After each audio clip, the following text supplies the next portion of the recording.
Hello everyone, this is Dr. Clark from the Center for Weight Loss Success, and on this podcast of Weight Loss Surgery Success, we're going to be talking to Dr. Dawn Reese, who's one of the clinical psychologists who work with many of our patients concerning stress management as well as just other things involved with overall health. We'll be right back.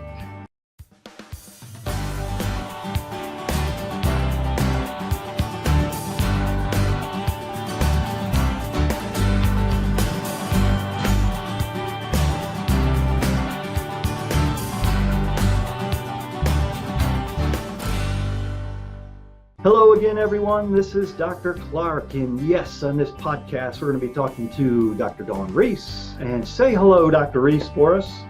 Hello, Dr. Clark. How are you? I'm doing very well. So today, we're going to talk a little bit about stress. And stress is problematic for just about everyone. We all deal with stress in day-to-day life. Stress affects weight too, and we're going to talk a little bit about that, how stress can affect weight, as well as some of the things we can do about it. Now, Dr. Reese, we often talk about stress and really kind of what is stress. We often say, well, stress really is kind of a reaction to change. So tell us a little bit about that.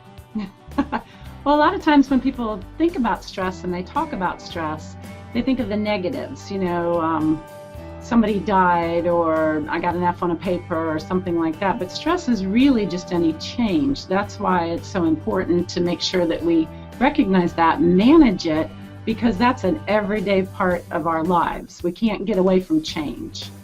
So that's why we talk about stress as change.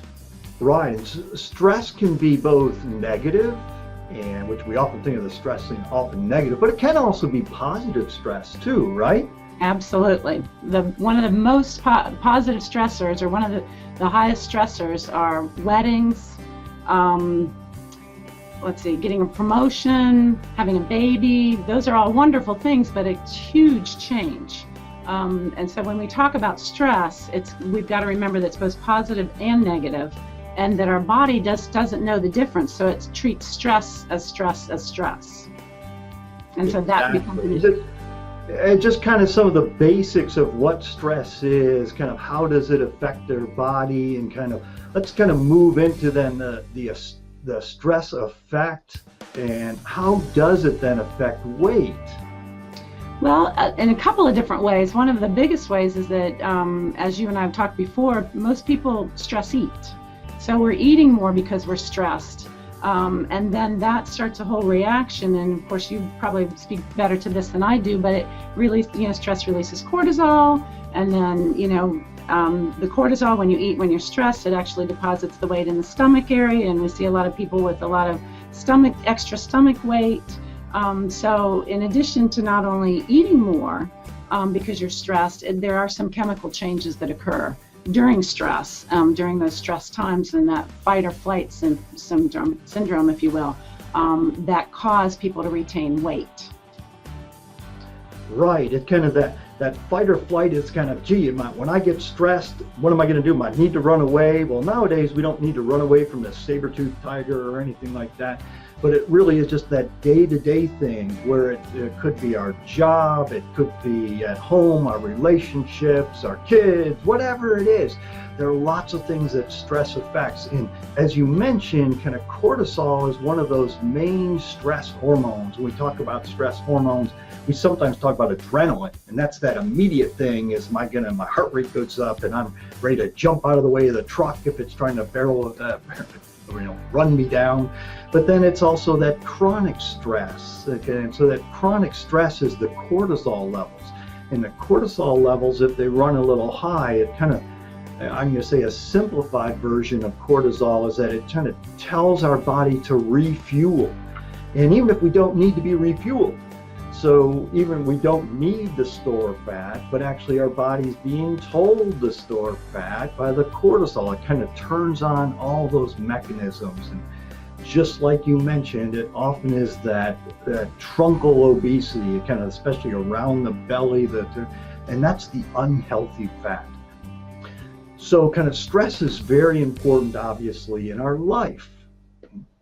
Exactly, and just to point out what you were talking about a minute ago, that we don't have to run away from a saber-toothed tiger anymore. Our stresses are really very sedentary. We don't do a whole lot. We're on the phone or we're dealing with something, but our responses are ancient.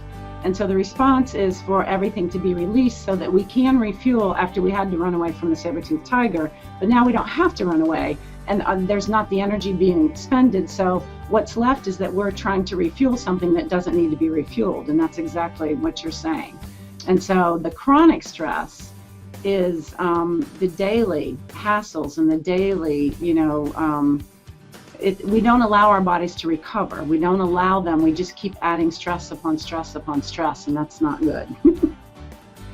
Right. So we never really recharge ourselves or recharge the batteries there. We kind of keep running. It's like the ever ready battery but little bunny there. It keeps going and going and going and going, and we never actually get that recharging where everything kind of settles on down. So yeah, we're all stressed. Unfortunately, there are limited things we can do because we can't get rid of every stress in our life. That'd be nice if we were all living in utopia, but it typically doesn't happen that way. So what can we do about it then? How do we control this? There are lots of things, I imagine, lots of ideas we can do. Absolutely. And one of the favorite ones is exercise, because exercise promotes a chemical response in the brain and the body that helps reduce the stress. We can talk to other people. That has also been shown through research to reduce stress, but also in parts of our brain. It shows that it will help decrease anxiety. We can meditate. We can do all kinds of things to help reduce our stress of our daily lives. And humor, sex, support, like I said, talking to professionals, but talking to friends, going to friends and just complaining for a few minutes and saying, okay, let this go. A lot of times we hold on to stuff that we don't need to hold on to. We make things more important than they need to be in our lives, and we kind of make ourselves look crazy. So if we can step back and start saying what's really important, what's the priority, what are our priorities, and what can we do, again, and start just calming down a little bit and not thinking that we have to be available to everybody at all times. That's also another thing that happens in today's society is with technology, we think we have to be available at all times, and that's not necessarily true either. Sleeping is another great, drinking our water, making sure we get our vitamins. All of those things are wonderful things in the big scheme of managing stress. It's not just one thing that is going to take care of all of it. You've got to incorporate several different tools into your stress management regime. Exactly. And kind of a thing we've talked about in the past too is sometimes trying to get ahead of the stress, meaning that something is coming up or something is arising. Doing some simple things, just like the deep breathing exercises, trying to actually control yourself before you're immersed into whatever event that may be. And this can work pretty well, right? Absolutely. I have a couple of patients that have decided to, with their cell phones, set a timer so that I think one of them is every half hour, one's every hour, it goes off and it reminds them to do the deep breathing. And the deep breathing is in through the nose, you hold it for a few seconds, and then out through the mouth, extending the stomach. We want our stomach to get big then. And so one of the tricks we teach people is if they're not doing it correctly, you can put your arms behind your back, you can go like this, because that again is going to open this area where you want that breath to come out. And so absolutely, just trying to get ready for a stressor if you know it's coming is wonderful. Right, that deep cleansing breath is always a good thing whenever we're getting that stressful situation. Now, kind of that chronic thing, you alluded to this earlier, is some of the sleep things and getting good sleep. That's how we recharge. We can't go continuously.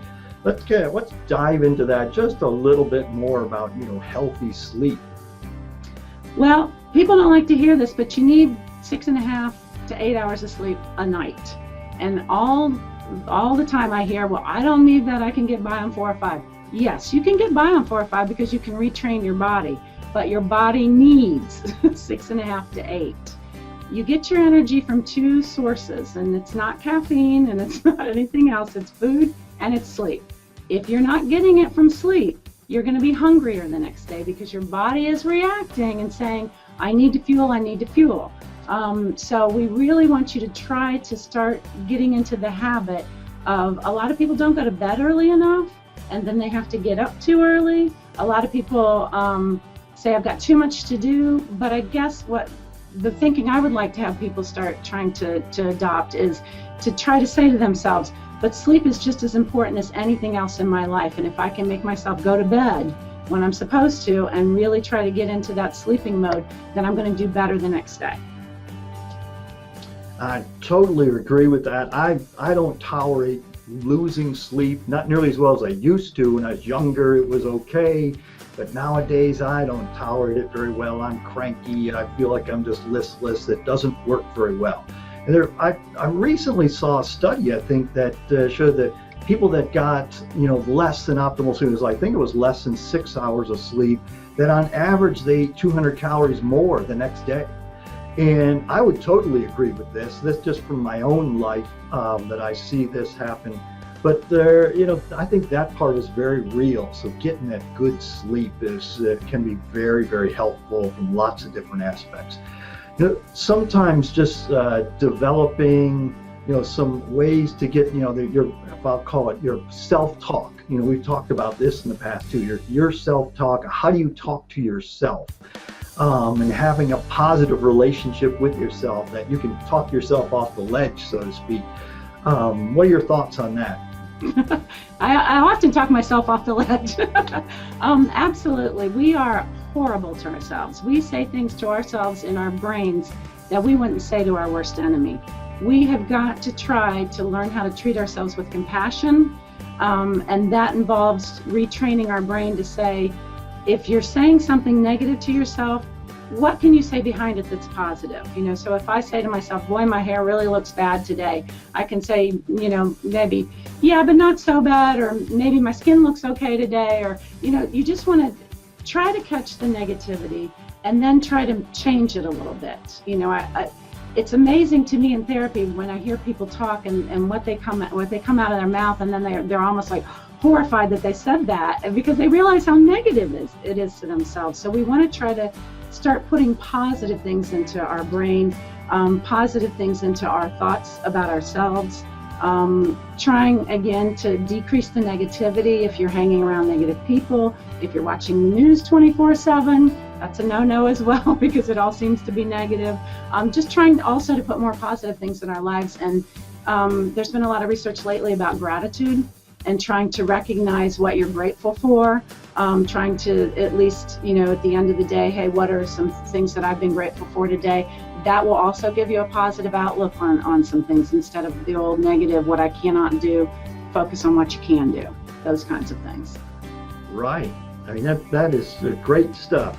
Now, another thing that can work very well for handling stress is just kind of the working on your own little personal hobbies. Okay, I sometimes think exercise for me sometimes is a hobby. I feel like my life or my day is not complete if I haven't exercised. I almost look at it as a hobby. But I also like to do outdoor things, and I like to work things with my hands, doing woodworking, that type of thing. And what do you think about all of that? I think that's a great place for people to go too, is developing those hobbies too. Absolutely, and there's not only connection with other people sometimes when you do your hobbies, which is so important, but there's a connection with, like you said, working with your hands, maybe a project being finished. There's an attitude of I've accomplished something, or getting out. People like to garden or do some of those things. Anything that you can do that will kind of stimulate your brain and stimulate your body in that way that you enjoy doing is extremely important for stress management. But again, it goes back to the idea that you have to take time for yourself. You have to make yourself a priority in order to kind of decrease your stress. All right. Well, I think we're going to wind this down. This has been a great little discussion about kind of stress and what we can do about it. And obviously stress in our lives is very important. We'd like to handle it, but also then it affects weight. If you would like more information concerning this topic, or literally any topics concerning overall health as well as weight, give us a yell here at the Center for Weight Loss Success. The phone number is 757-873-1880. Or a good way to get more involved, get more information, is go to our Losing Weight USA website. The website is www.losingweightUSA. And we'll see you on the next podcast. Take care, everyone.